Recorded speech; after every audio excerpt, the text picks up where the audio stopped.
Didis Dieve, dangiškas Tėve, galingas Dieve, ačiū, kad leidi kreiptis į Tave, ačiū, kad leidi nusilenkti prieš Tave, ačiū, kad mokai mus garbinti Tave dvasioje ir tiesoje.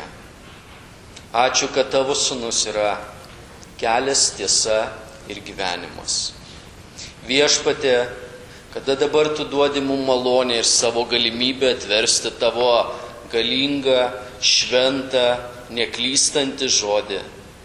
Prašau, kad Tavo šventoji dvasia apšviestų mūsų širdžių akis, kad mes atsimintume tas tiesas, kad mes užsitvirtintume tas tiesas, kad tai vestų dar į gilesnį Tavo garbinimą.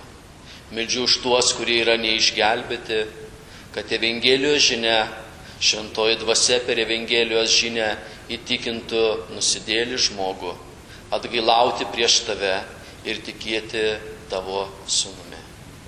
Padėk Viešpatie Dieve, kad Tavo žodis Tavo žmonėms kiekvieną dieną būtų saldesnis už medų ir brangesnis už auksą ir sidabrą. Ir prašome Tavo pagalbos visame tame per Viešpatį Jėzų Kristų. Amen. Ačiū, malonėkit sėsti. Aš kviečiu, kad jūs paimtumėte Dievo žodį šiandieną, atsiverstumėte kartu su manim laišką Efeziečiam laiške 5 skyrių. Ir šiandieną mes pradėsime naują pastraipą Efeziečiam 5 skyriuje ir žiūrėsime vėl į tiesas, kurios mums yra parašytos. Mes užbaigėme pastraipą praeitą sekmadienį ir žiūrėjome 5 skyriuje nuo 1 iki 7 eilutės. Tema buvo labai paprasta ir tuo pačiu labai gili. Nuo 1 iki 7 eilutės Efeziečiam 5 skyriuje yra mokoma, Dievo vaikas yra mokomas, kaip gyventi teisingoje Dievo meilėje. Labai greitai keliais žodžiais aš priminsiu, vieną sekmadienį mes žvelgėme į 1 ir 2 eilutės, kas yra tikra Dievo meilė, ką Kristus atliko ir kokia tai priimtina atnaša ir auka buvo Dievui. Kitą sekmadienį mes žvelgėme nuo 3 iki 7 eilutės. Tai yra šėtono padirbta meilė su tam tikrais dalykais, kurie pasireiškia, jie netinka šviesos vaikui ir kas nuolat gyvena tose dalykuose, sako, nepaveldės Dievo ir Kristaus karalystės. Kadangi mes pažiūrėjom nuo 1 iki 7 eilutės apie tai, kas yra gyvenimas meilėje, nuo 8 iki 14 eilutės mes tam skirsime keletą sekmadienių, mes žiūrėsime, ką reiškia Dievo vaikui gyventi šviesoje. Vadinasi, nuo 8 iki 14 eilutės mūsų pastraipa kelis sekmadienius ir vadinsis gyvenimas šviesoje, taip kaip nuo 1 iki 7 yra gyvenimas meilėje. Aš norėčiau šiandieną perskaityti visą pastraipą, kad mes ją prisimintume, kad tai būtų mūsų mintise ir mes galėtume kelis sekmadienius visi kartu apie tai mąstyti. Efeziečiam laiškas, 5 skyrius, nuo 8 iki 14 eilutės. Juk kadaise buvote tamsa, o dabar esate šviesa Viešpatyje. Elkitės kaip šviesos vaikai, nes dvasios vaisius reiškiasi visokeriopų gerumu, teisumu ir tiesa. Ištirdami, kas patinka Viešpačiui ir neprisidėkite prie nevaisingų tamsos darbų, o verčiau atskleiskite juos. Nes ką jie slapčia daro, gėda net sakyti, bet viskas, kas atskleidžiama, tampa šviesos apšviesta. O kas tik apšviesta, yra šviesa.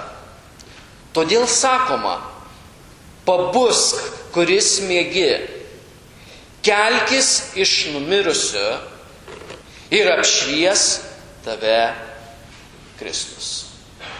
Efeziečiam 5 skyriuje Pirmoje eilutėje, kada mes pradėjome šį skyrių skaityti ir studijuoti, yra duodamas paraginimas, yra parašytas įsakymas, yra parašyta tiesa, yra parašytas Kristaus mokymas. Būkite Dievo sekėjai ir toliau kaip mylimi vaikai. Būkite Dievo sekėjai. Pirmiausiai nuo 1 iki 7 eilutės, tas, kuris yra Dievo sekėjas, tas, kuris pažįsta Kristų kaip savo gelbėtoją ir viešpatį, jisai seka Dievą meilėje, taip kaip moko Dievo žodis.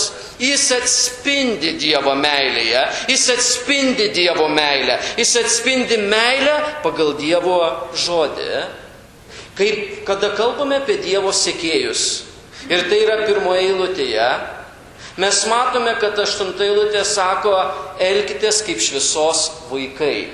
Mes ir skirsime dabar kelis sekmadienius tam, kaip būti Dievo sekėju ir atspindėti jo šviesą. Dievo vaikas atspindi ne tik jo meilę, pagal 1 iki 7 eilutės. Dievo vaikas atspindi taip pat šviesos šaltinį, kada seka viešpatį. Liujisas vienoje savo knygoje, mano manymu, pasakė revoliucinę citatą ir jinai byloja. Kada norime būti kažkuo kitu, negu ko nori Dievas, tai niekada nepadarys mūsų laimingais. Dievo sekėjas atspindi Dievo meilę. Dievo sekėjas atspindi šviesos šaltinį. Psalmė 27, neverskite šitų nuorodų, tik paklausykite ir prisiminkite, yra parašyta: Viešpats yra mano šviesa ir mano išgelbėjimas. Psalmė 27:1. Izaijo 60:19. Pranašystė apie Kristų parašyta: Tau nebereikės saulės dieną ir mėnulio šviesos naktį. Viešpats bus tavo amžina šviesa ir Dievas bus tavo šlovė. Dievas yra tikinčiųjų amžina šviesa. Jums labai gerai žinoma 119 psalmė, 105 eilutė sako: Tavo žodis yra žibintas mano kojai ir šviesa mano takui. Toje pačioje psalmėje 130 eilutėje parašyta: Tavo žodžio aiškinimas apšviečia, neišmanančius daro supratingus. Izaijas 49 skyriuje 6 eilutėje, sakydamas apie Kristų, sako: Negana to, kad būsi mano tarnu Jokūbo giminėms, sugrąžinti ir Izraelio likučiui surinkti, aš tave padarysiu šviesa pagonims, kad tu būtum mano išgelbėjimas iki žemės pakraščių.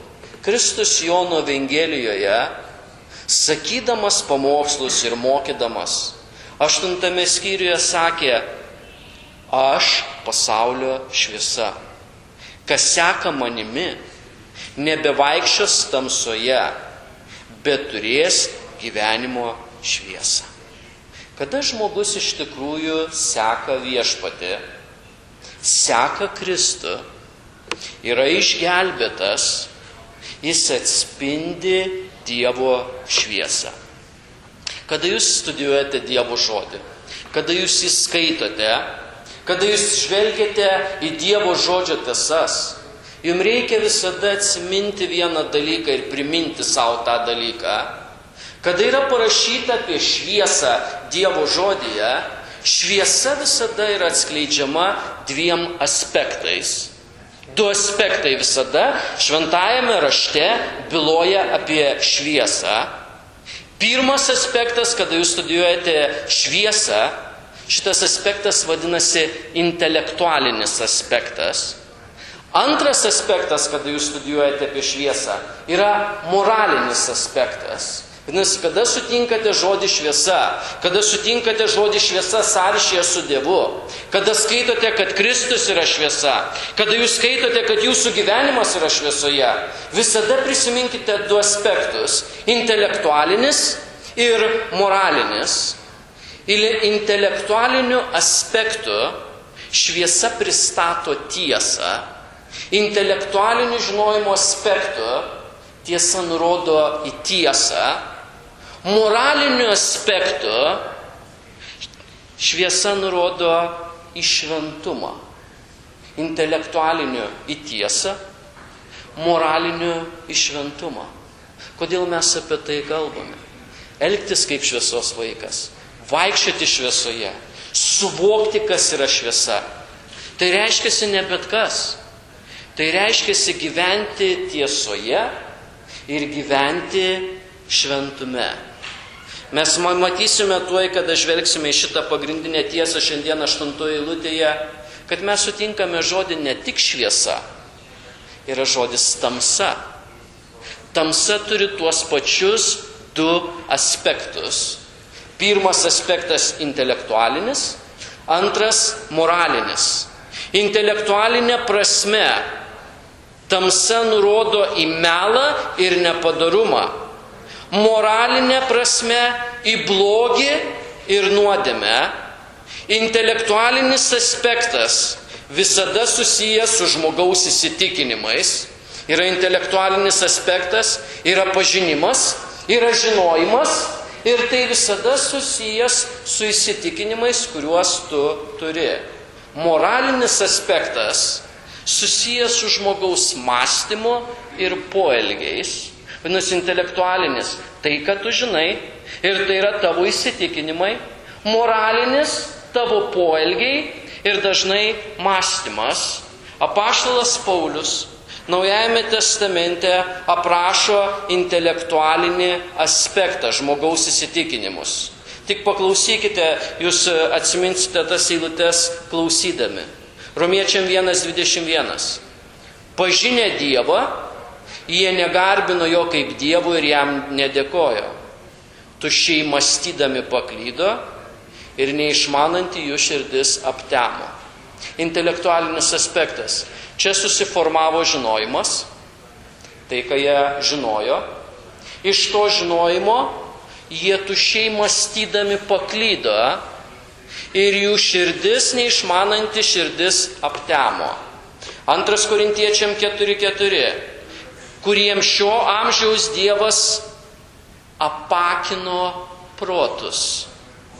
Apakino protus ir iš to susidaro įsitikinimai. Mes skaitėme ir anksčiau studijavome Efeziečiam 4:18, kada kalbame apie neišgelbėto žmogaus gyvenimą, jų protas aptemęs. Jie atskirti nuo Dievo gyvenimo dėl savo neišmanimo bei širdies užkietėjimo. Paulius aprašo ir moralinį aspektą. Romiečiam 13 skyriuje parašyta: naktis nuslinko, diena prisiartino, todėl nusimeskime tamsos darbus, apsiginkluokime šviesos ginklais. Jeigu intelektualiniam aspekte pas tave kaip pasitikinti yra teisingas žinojimas, teisingos Dievo žodžio tiesos, tai atsispindi tavo šventume. Nusimeskime tamsos darbus, apsiginkluokime šviesos ginklais. Izaijas rašo apie moralinį ir intelektualinį aspektą Izaijo 5:20. Vargas tiems, kurie vadina piktą geru ir gerą piktu. Matote, intelektualinis aspektas. Čia susikrovė žinojimas tam tikras. Čia gimė įsitikinimai. Ir žmogus žiūri, sako, lyg tai gera, bet pikta. Lyg tai pikta, bet iš to padarysiu gerą. Ir toliau Izaijas tęsia toje eilutėje, kurie paverčia tamsą šviesa ir šviesą tamsa, kurie padaro kartu saldžiu ir saldų karčiu. Vadinasi, mes matome intelektualinį ir moralinį aspektą. Žmogus, kuris priklauso Dievui ir vaikščioja šviesoje, jisai praktikuoja intelektualinį ir moralinį aspektą. O dabar grįžkime į Dievo žodį, į Efeziečiam 5 skyrių. Ir šiandieną per šitą tarnavimą aš norėčiau skirti dėmesį, kad mes užakcentuotume savo tam tikras tiesas, kurios yra parašytos 1-8 eilutėje šitoje pastraipoje. Juk kadaise buvote tamsa, dabar esate šviesa viešpatyje, elkitės kaip šviesos vaikai. Šitoje eilutėje mes matome šiandieną vieną temą apie gyvenimą šviesoje, kada kalbame iš visos pastraipos. Ta viena tema gali būti pavadinta vienu žodžiu – kontrastas. Kontrastas. Buvote tamsa, dabar esate šviesa viešpatyje, elkite kaip šviesos vaikai. Šitame kontraste šventoji dvasia per apaštalą Paulių daro sulyginimą gyvenimas prieš išgelbėjimą, tamsa, gyvenimas, kada esi išgelbėtas viešpatyje, šviesa. Kontrastas labai aiškus. Kontrastas, kurį jūs galite matyti savo fizinėmis akimis beveik kiekvieną dieną, ar ne? Kada žiūrite į šitą fizinį pasaulį. Kontrastas – šviesa, tamsa. Akivaizdus faktas. Ir šitoje vietoje Paulius kalba apie tai. Kada žvelgsime į šitą kontrastą, pirma tiesa iš to kontrasto – kokie mes buvome. Kokie mes buvome. 5 skyriaus 8 eilutė yra parašyta. Juk kadaise buvote tamsa. Priminimas. Priminimas. Kame gyvena neišgelbėtas žmogus. Priminimas. Kame buvo žmogus prieš savo išgelbėjimą. Priminimas, kokia sfera supo neišgelbėtą žmogų arba supa dabar. Ir šitoje vietoje jisai labai aiškiai eilutės pradžioje sako, kadaise buvote tamsa. Šitas žodis buvote, Efeziečiam 5:8, kadaise buvote, atskleidžia 2 svarbius faktus. Pirmas faktas. Žodis buvote nurodo į praeitį, tai yra praeitis. Jis dabar kalba Efezo bažnyčios tikintiesiems. Ir jisai nurodo į tą faktą, kas buvo praeityje. Kodėl mums reikia šitą žodį savo atsikartoti ir užakcentuoti? Tai nurodo į tą padėtį, kuri buvo, ir tai nurodo, ko daugiau nėra tikinčio žmogaus gyvenime. Suvokite, prašau tai. Jeigu jūs išgelbėtas, jeigu jūs išgelbėta, jeigu Kristus yra jūsų gelbėtojas ir viešpats, žodis graikų kalboje parodo į faktą buvote. Jeigu pastudijuotumėte šitą žodį giliau, tai buvo, bet daugiau nėra. Tai kontrastas. Tai visiškai 2 skirtingi dalykai. Tai nesusiliejantis dalykai. Jūs negalite paimti ir sulieti tamsa ir šviesa. Atkreipkite, prašau, savo dėmesį Efeziečiam 5:8 į dar vieną žodį, kuris yra prie žodį buvote. Jūs matote, kad eilutė prasideda svarbiu žodeliu, trumpu žodeliu juk. Ir antras žodis šitoje eilutėje yra žodis kadaise. Tai patvirtina faktą apie žodį buvote. Buvote praeitis. Buvote, ko daugiau nėra, jeigu Kristus jūsų gelbėtojas ir viešpats. Ir dar labai stiprus žodis prie žodį buvote kadaise. Prašau, atsiverskite savo Biblijose, tame pačiame Efeziečiam laiške, 2 skyrių. Ir 2 skyrius, atkreipkite dėmesį, prašau, į 1 eilutę. Labai panaši terminologija, labai panašus žodynas. Ir jūs buvote mirę nusikaltimais ir nuodėmėmis. Buvote, Bet jeigu Kristus jūsų gelbėtojas, to daugiau nėra. Jisai prikėlė, jisai atgaivino, jisai išgelbėjo. Pažiūrėkite 2 skyriuje į 2 eilutę, kuriuose ir sekantis žodis: kadaise gyvenote pagal šio pasaulio būdą, paklusdami kunigaikščiui viešpataujančiam ore dvasiai, kuri dabar veikia neklusnumo vaikuose. Kadaise tai buvo, bet jeigu Kristus tave atgaivino, tai praeitis. To dabar nėra. Jeigu Kristus tavo gelbėtojas, tai buvo kadaise, tai buvo. Ir pažiūrėkite, prašau, 2 skyriuje 3 eilutę. Tarp jų kadaise ir mes gyvenome, sekdami savo kūno geiduliais, vykdydami kūno ir minčių troškimus. Ir iš prigimties buvome rūstybės vaikai, kaip ir kiti. Ar jūs matote, kiek svarbi šita terminologija? Ir šitie atrodo žodžiai iš pirmo žvilgsnio. Buvome, kadaise kažkas. Atrodo tokie paprasti žodžiai. Šituose žodžiuose yra labai svarbios tiesos. Šituose žodžiuose yra labai svarbus kontrastai. Tai nurodo į praeitį, kas buvo. Ir jeigu tu tikrai šiandien Dievo vaikas, tai šitie žodžiai kadaise ir buvote, to daugiau nėra. Mylieji, tie, kurie šiandieną esate Dievo žmonės, tikinčiajam, tiek intelektualinė tamsa, tiek moralinė tamsa yra praeities reikalas. Praeities reikalas. Antras dalykas apie žodį buvote. Šis veiksmažodis nepapildomas jokiomis dalelėmis. Ką mes turime mintyje?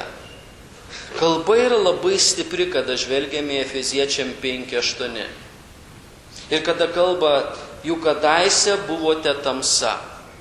Kaip kuriuose rašto vietose jūs skaitote, neišgelbėtas žmogus vaikščioja tamsoje. Neišgelbėtas žmogus yra iš tamsos. Neišgelbėtas žmogus seka tamsą. Neišgelbėtas žmogus daro tamsos darbus. Bet žiūrėkite, kaip tiksliai šitoje vietoje viskas yra įvardinama, kada yra daromas priminimas, kas buvome. Jūs kadaise buvote, ir atsakykite savo iš eilutės į klausimą, kas buvote?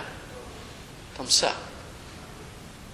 Ne iš tamsos, ne kažkur tamsoje, nesekėte tamsą, bet jeigu tu be Dievo, arba jeigu tai buvo tavo gyvenime, žodis labai aiškiai pasako, tai yra tamsa.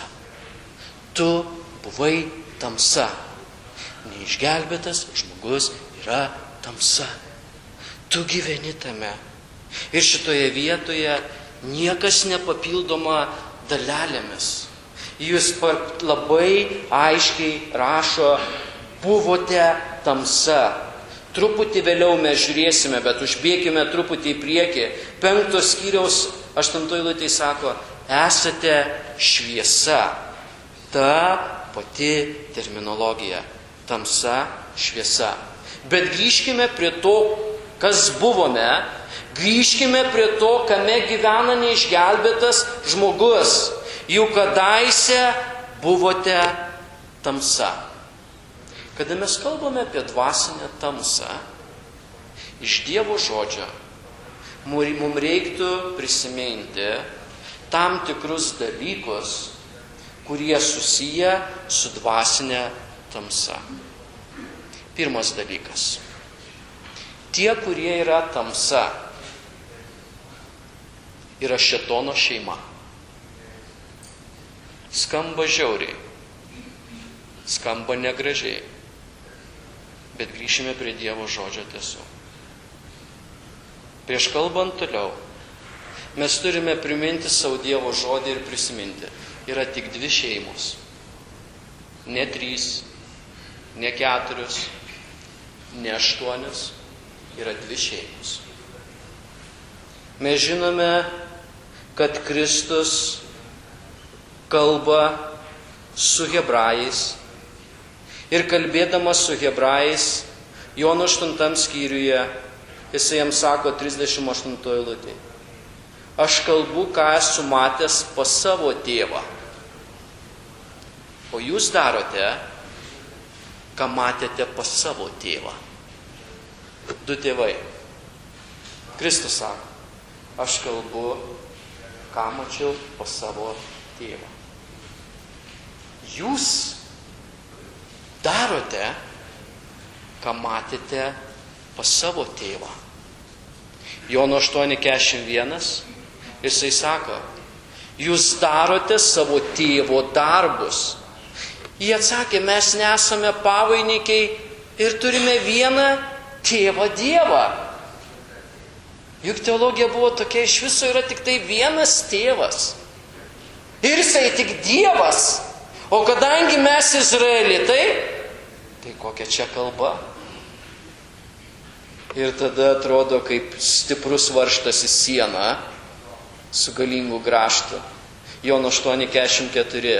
Kristus jiems sako: jūsų tėvas velnias ir jūs norite vykdyti savo tėvo troškimus. Taigi yra tik tai vienas tėvas. Taigi vienas tėvas, visų tėvas, taigi Dievas. Jisai visų kūrėjas, kaip mes dažnai kalbame, bet jisai kala vyne ir jisai sako: jūsų tėvas velnias. Tai, ką sakote, tai, ką darote, tai, ką vykdote savo troškimus, atskleidžia, kas yra jūsų tėvas. Kartais sunku suprasti, žvelgiant žmogiškomis akimis, daugelis žmonių yra neblogi. Neblogi. Ir raštas sako, kad jeigu tu be Kristaus, esi velnio vaikas. Netikintis mokslininkas, kuris padarė galingiausius atradimus, be Kristaus amžinybė bus pragare. Toje pačioje vietoje, kur bus ir tarnaujantis velniui burtininkas. Tai šeimos. Ir pažiūrėkite, kaip tiksliai kalba Paulius ir Dievo žodis Efeziečiam 5:8. Kadaise buvote tamsa. Tai yra susiję su velnio šeima. Antras dalykas. Dvasinė šeima, dvasinė tamsa, tai ne tik šėtono darbai, tai yra ir jo įtakos sfera. Čia labai rimta. Tai ne tik jo darbai, tai yra jo įtakos sfera. Netikintysis daro velnio darbus, nes jis yra šitoje sferoje. Pažiūrėkime, prašau, į tą patį Efeziečiam laišką. Atsiverskite kartu su manim 6 skyrių, prašau. Jeigu Dievas mus laikys gyvais ir leis šioje vietoje garbinti, kažkada mes ateisime iki 6 skyriaus. Bet 6 skyriuje šito laiško kontekste pažiūrėkite į 12 eilutę, Efeziečiam 6:12. Kalba vėlgi išgelbėtiems žmonėms ir sako: nes mes grumėmės ne su kūnu ir krauju, bet su kunigaikštystėmis, valdžiomis šio amžiaus. Pažiūrėkite į sekančius 2 žodžius Efeziečiam 6:12. Kokie tai stipriai užtvirtinantys žodžiai. Šio amžiaus tamsybių valdovais. Tamsa. Įtakos sfera. Tikintysis raginamas būk blaivus ir budrus. Pažiūrėk, kas vyksta tamsybių valdovais. Ir toliau sakoma, dvasinėmis blogio jėgomis danguje. Tai yra įtakos sfera. Nesiverskite, bet paklausykite Kolosiečiam 1:13, kuris išlaisvino mus, tai yra tie, kurie įtikėjo į Kristų, iš tamsybių valdžios ir perkėlė į savo mylimo sūnaus karalystę. Iš tamsybių valdžios. Ir šita kalba yra stipri priminime, buvote tamsa. Jeigu be Kristaus tu šiandieną esi tamsa. Esi toje sferoje, kur vyksta tamsybių valdovų darbai, dvasinio blogio jėgų pasireiškimai. Žmogus atmeta Evangelijos tiesą ir jis galvoja, jeigu aš priimsiu Evangeliją, tai apribos mano laisvę. Jis galvoja, tada aš būsiu verčiamas paklusti Dievui. Vienas iš bjauriausių šėtono melų yra: be Dievo esi viskame laisvas. Čia bjauru, čia šlykštybė yra, čia tai, kas sukelia vėmimą dvasinę. Be Dievo tu esi viskame laisvas. Taip nėra. Prisiminkime pavyzdį iš Evangelijų. Pilotas. Ar jis turėjo laisvę paleisti Kristų? Ar tam tikrą prasme, žiūrint žmogiškom akim, ar jis turėjo laisvę paleisti Kristų? Taip, žmogiška prasme. Jis turėjo valdžios pakankamai. Jis galėjo pasinaudoti. Net žmona, atsimena, atsiuntė ten kad pasakytų kai kurios dalykus. Kodėl jisai jo nepaleido? Be abejonės mes suprantame, kad Dievas kiekvieną įvykį kontroliuoja. Bet nusileiskime truputėlį iš debesų. Kodėl jisai jo nepaleido? Už tai, kad jisai nebuvo laisvas nuo žmonių nuomonių. Tai nebuvo tikra laisvė. Jisai siūlė jiem Barabą, atsimenat? Jisai sakė, aš nerandu kaltės. Jis neturėjo tikros laisvės. Be Dievo jis neturėjo tikros laisvės, nes jį buvo sukauščiusi pančiai, ką žmonės apie mane pagalvos. Nuodėmės pančiose yra nusidėjėlis. Ir šėtonas savo įtakos sferoje, tamsybių sferoje, nieko kito negali daryti, tik tai nuodėmę. Neapsigaukit. Tamsybių valdžios, blogio jėgos, sferos. Ir tas, kuris toje sferoje sklando, jis nieko kito negali daryti, tik tai nuodėmę. Dvasinė tamsa, įtakos sfera. Trečias dalykas, kada kalbame apie dvasinę tamsą. Dvasinė tamsa iššaukia bausmę iš Dievo. Mes jau anksčiau apie tai kalbėjome, todėl aš ilgai neapsistosiu. Praeitą sekmadienį mes žiūrėjome Efeziečiam 5:6 ir 6 eilutės pabaigoje sako, už tokius dalykus Dievo rūstybė ištinka neklusnumo vaikus. Dvasinė tamsa veda į bausmę ir iššaukia Dievo bausmę. Ir ketvirtas dalykas, kada mes kalbame apie šitą dvasinę tamsą. Dvasinė tamsa veda į amžiną tamsą. Mato 8 skyriuje, kada Kristus padarė stebuklus ir Izraelio žmonės labai pasitikėjo savimi ir galvojo, kad jie karalystė, jisai pasakė, karalystės vaikai bus išmesti laukan į tamsybės. Žiaurus teiginys. Tai rėžė jų ausis. Ir jis tuo neužbaigęs, dar toje eilutėje Mato 8:12 pasakė vieną sakinį. Ten bus verksmas ir dantų griežimas. Ar jūs girdėjote kažkokį žmogų, kuris griežia dantimis naktimis? Ir aš žinau, ką jūs darote po to. Jūs nueinate jį pažadinate ir sakote, daugiau pagriežk mane, tai labai migdo. Aš negaliu miegoti. Bet tai veda į amžiną tamsą.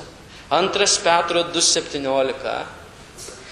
Jie yra šaltiniai be vandens, audros genami debesis, jiems skirta juodžiausia tamsybė per amžius. Mano retorinis klausimas. Mano retorinis klausimas. Kodėl žmonės atmeta Kristų? Kodėl žmonės atmeta Kristų? Aš jums duosiu atsakymą iš Dievo žodžio. Nes žmonėm patinka tamsa. Jono 3 skyriuje nuo 19 iki 21 eilutės parašyta. O teismo nuosprendis yra toks. Šviesa atėjo į pasaulį. Paklausykite 19 eilutės pabaigą. Bet žmonės labiau pamilo tamsą nei šviesą, nes jų darbai buvo pikti. Kiekvienas, kuris daro blogą, neapkenčia šviesos ir neina į šviesą, kad jo darbai nebūtų atskleisti. Kas vykdo tiesą, tas eina į šviesą, kad pasirodytų, jog jo darbai atlikti Dieve. Šitoje vietoje mes turime pasakyti. Žmonės atmeta Kristų, nes jiem patinka tamsa. Ir prieš užbaigiant šito dalyką ir einant į pabaigą su šito dalyku, kuo buvote, šitas svarbus priminimas. Priminkime savo iš Dievo žodžio keletą dalykų, kas vyksta tamsoje.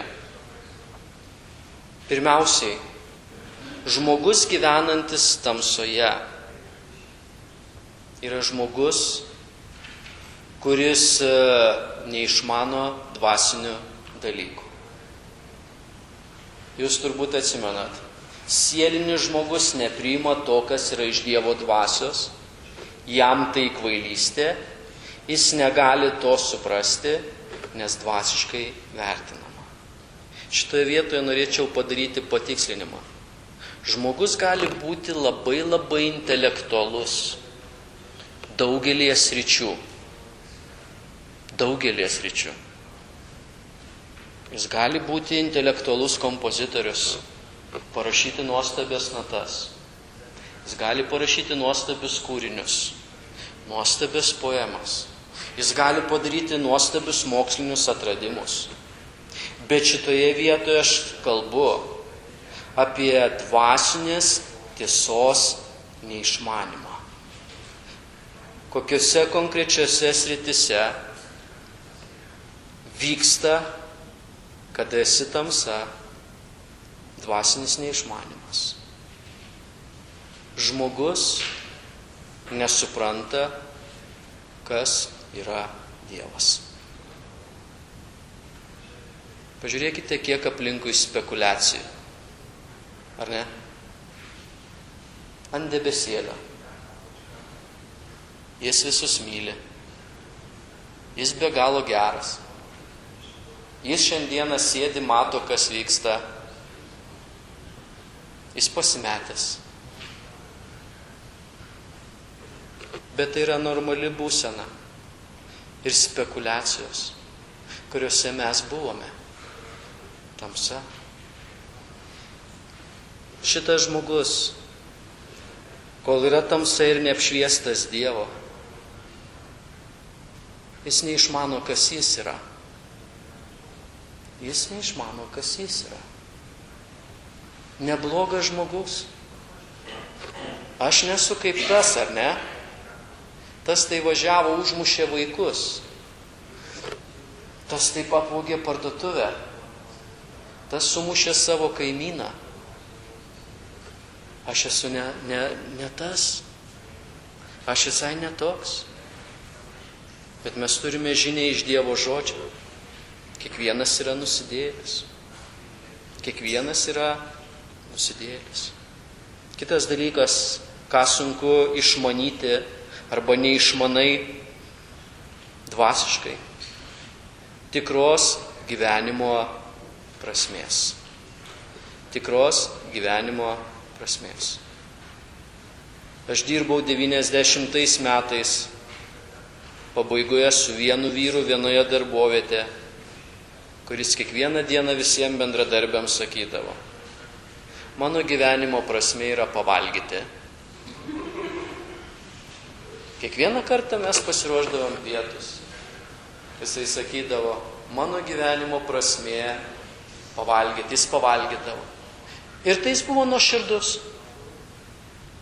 Kitą dieną prieš pietus tu vėl matydavai, kad jo gyvenimas nėra prasmingas, nes jam vėl reikėdavo valgyti.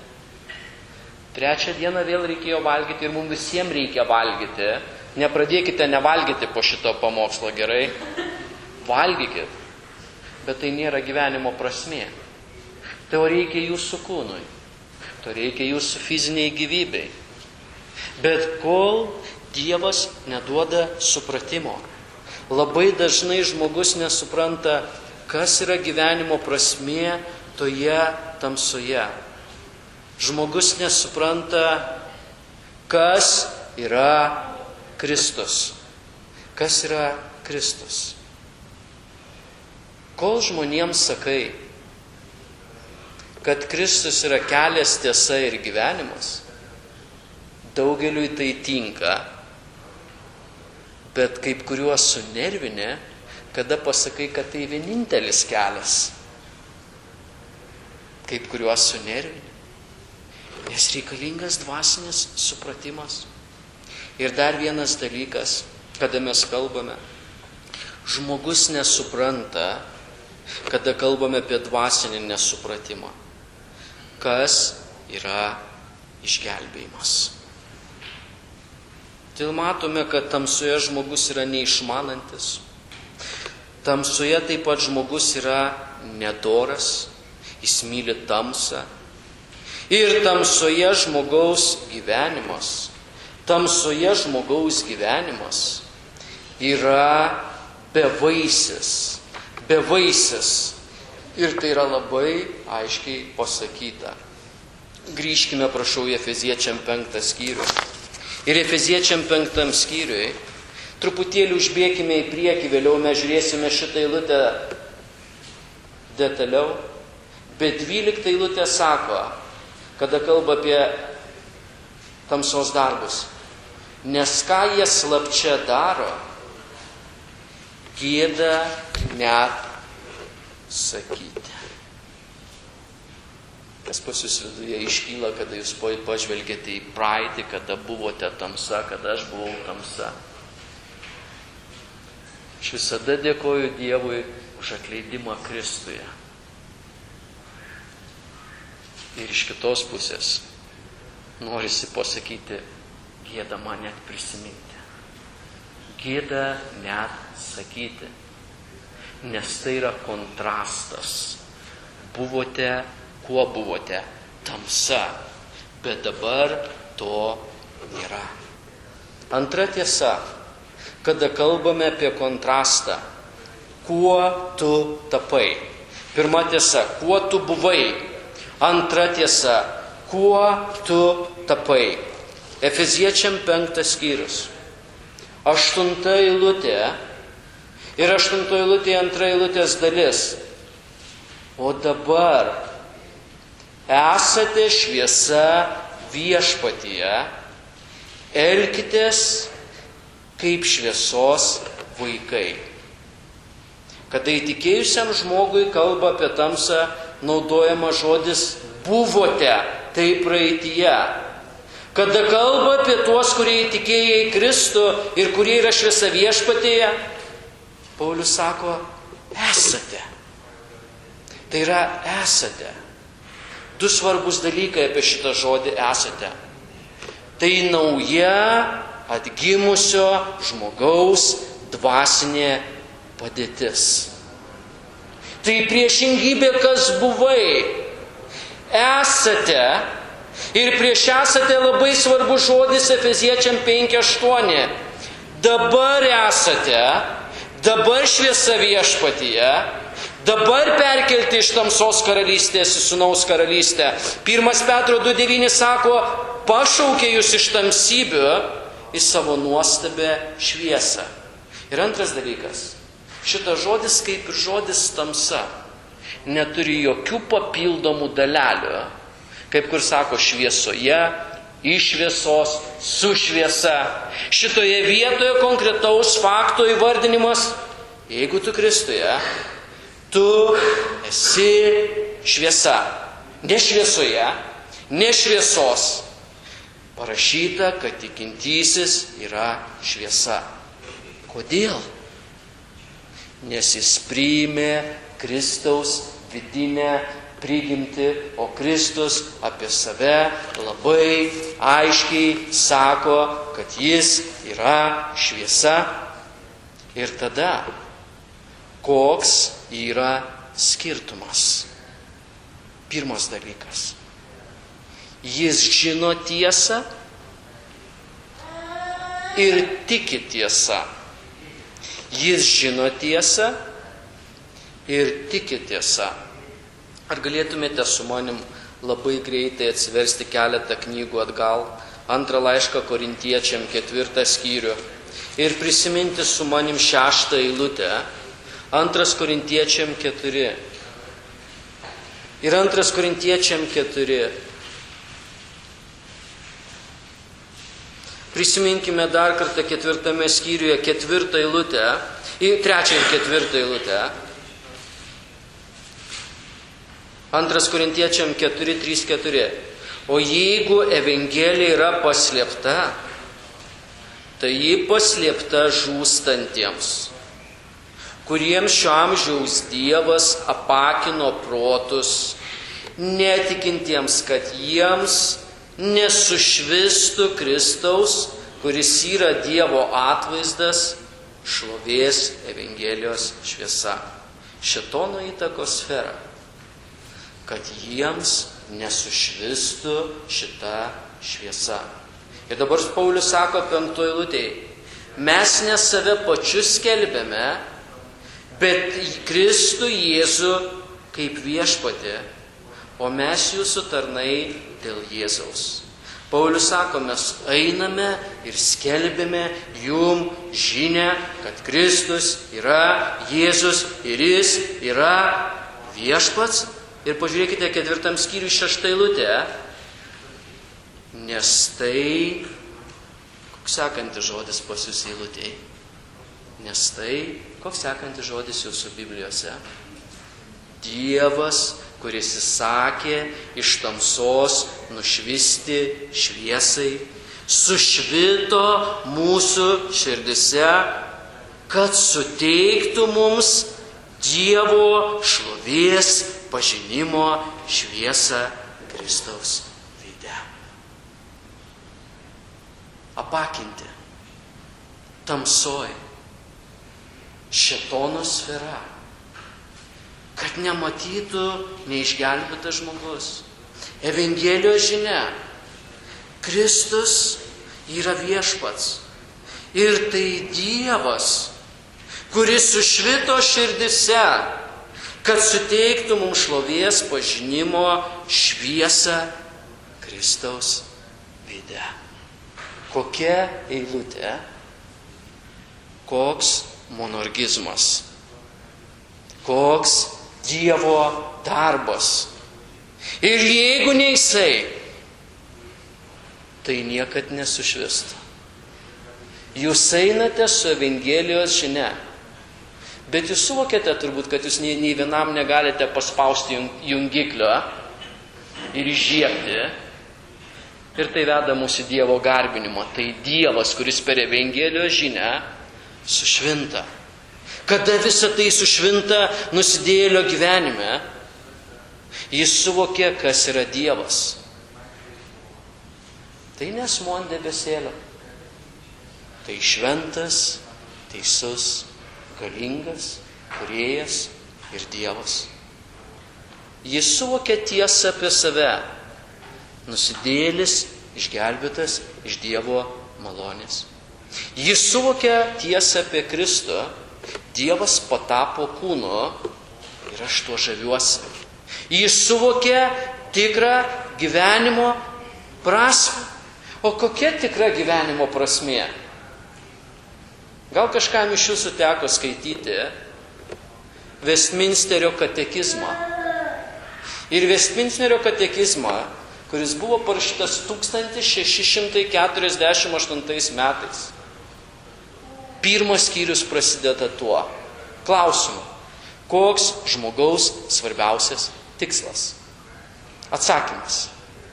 žmogaus svarbiausias tikslas yra garbinti Dievą ir amžinai juo džiaugtis.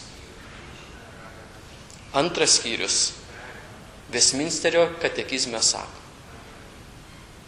Biblija sudaryta iš Senojo testamento ir Naujojo testamento. Ir Biblija yra vienintelė taisyklė tikinčiojo gyvenime, kaip garbinti Dievą ir amžinai juo džiaugtis. Ar tai ne prasmė? Tai prasmė. Ir tai supranti, kada Dievas apšviečia, supranti tiesą apie išgelbėjimą ir tai atsispindi gyvenime ir gyvenimas pradeda nešti vaisių tik Dievo garbei.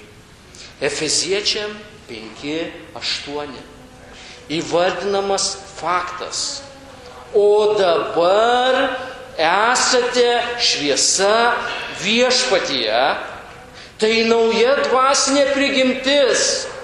Ir jeigu taip yra, Efeziečiam 5:8 sako pabaigoje: elkitės kaip šviesos vaikai.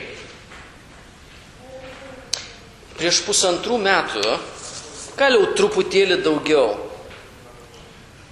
aš užėjau į reformatų knygyną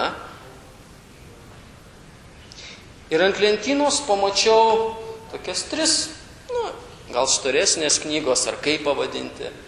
Ir tose knygose aš pamačiau, kad yra 4 tomai. Iki to laiko aš girdėjau visokių nuomonių ir visokių vėjų. Aš girdėjau visokių, kaip čia pavadinti, kada mokykloje eidavai, pavyzdžiui, ir tave vadindavo, užkrito žodis, ne vardu, bet pravardė. Visokių pravardžių. Kalvinistai, kalvinistinė kryptis. Aš eidavau pas to žmonės ir klausdavau, kas tie kalvinistai? Oi, kalvinistai tokie, o kas jie? Ne, nežinau iš tikrųjų. Kas ta kalvinistinė kryptis? Kaip kurie net neištardavo žodžio, marhinistai ir taip toliau. Ir rusų kalboje aš nusipirkau 4 tomus Jono Kalvino institutu. Rusų kalboje šitos knygos vadinasi Nastavlenie христианской вере.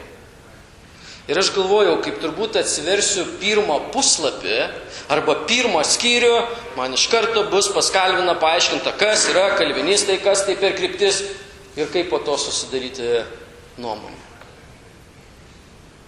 1 skyriuje, kaip aš atsiverčiau skaityti šitos tomus, Jonas Kalvinas rašo apie Dievą ir jo asmenį. Perskaitęs šitą tomą, aš padariau savo išvadą, kad turbūt be Biblijos, Biblija 1 knyga, aš niekada neskaičiau tokio šedevro ir klasikinio veikalo, kur pačioj pradžioj padedamas pamatas apie Dievą. Volodė, aš paprašysiu jūsų pagalbos dabar. Man labai sunku išversti į lietuvių kalbą, tai apsikeiskime gerai. Aš paskaitysiu keletą teiginių rusiškai, dalelėmis. O jūs išverskite garsiau, kas nesupranta. Gerai, dėkoju už pagalbą. Ačiū. 1 skyriuje, arba 1 dalyje, 2 skyriuje yra parašyta: Известно, что человек никогда не достигнет верного знания о себе самом.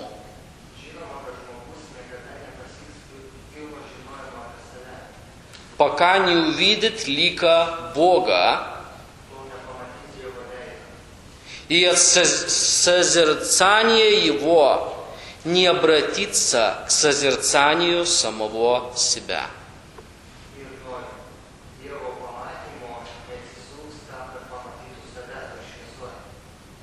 Toliau jisai rašo: Но мы не сумеем увидеть наших пороков, если будем смотреть только на себя.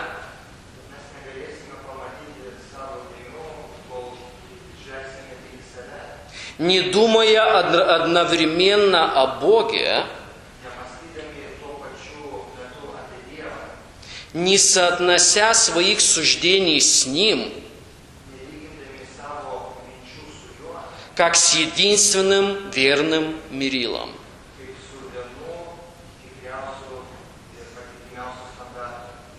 Ведь все мы по природе склонны к лицемерию,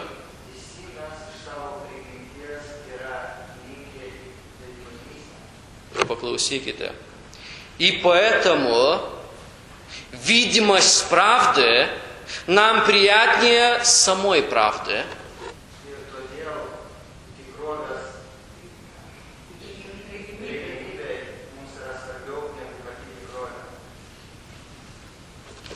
Antroje dalyje, pirmame skyriuje jisai rašo: Мы должны быть убеждены в том, что Бог, которому мы поклоняемся, единственный источник всех благ. И ничего не искать вне Бога. Ибо пока люди не усвоят как следует, что не всем обязаны Богу, что они любовно вскормлены на его отцовской груди,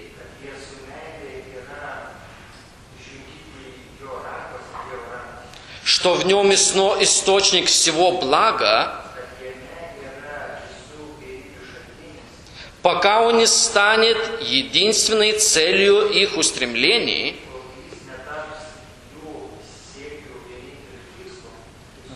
до тех пор они никогда не придут к искренней набожности.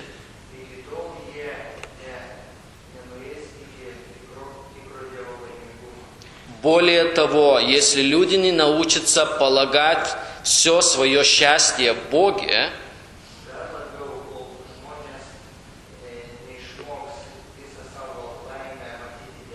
они никогда не станут истинно и самозабвенно поклоняться Ему.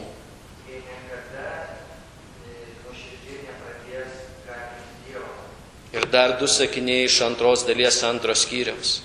Поэтому те, кто задается вопросом, что есть Бог, предаются пустому мудрствованию. Для нас важнее знать, каков Он и какова Его природа. Ir paskutinis sakinys. Познание Бога должно в первую очередь внушать нам страх и почтение к Нему, а затем научить нас искать в Нем все блага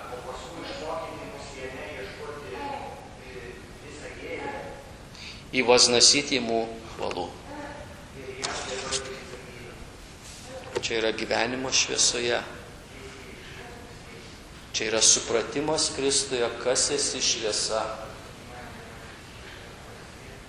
Ir jeigu Kristuje tu tai išgyvenai ir tu šiandien esi šviesa, paskatinimas labai paprastas.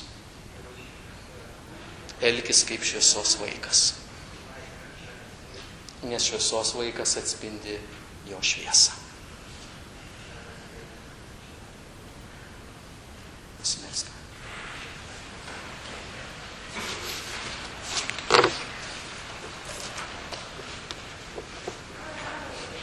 Viešpatie,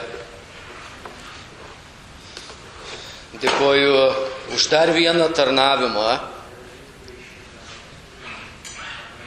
kada galėjom atversti Tavo žodį. Prašau, kada Tavo žmonės ateina prie Tavo žodžio, kad jų širdise būtų didelė pagarba tau ir didelė pagarba tavo žodžiai. Mes suvokėme šitoje vietoje ir tada, kada namuose atsiverčiame Bibliją, kad neatsiverčiame bet kokią knygą, bet atsiverčiame tavo žodžius. Padėk Viešpatie Dieve, kad šitas gyvenimas šviesoje išaugtų teisingą baimę ir pagarbą tavo vaikose tau.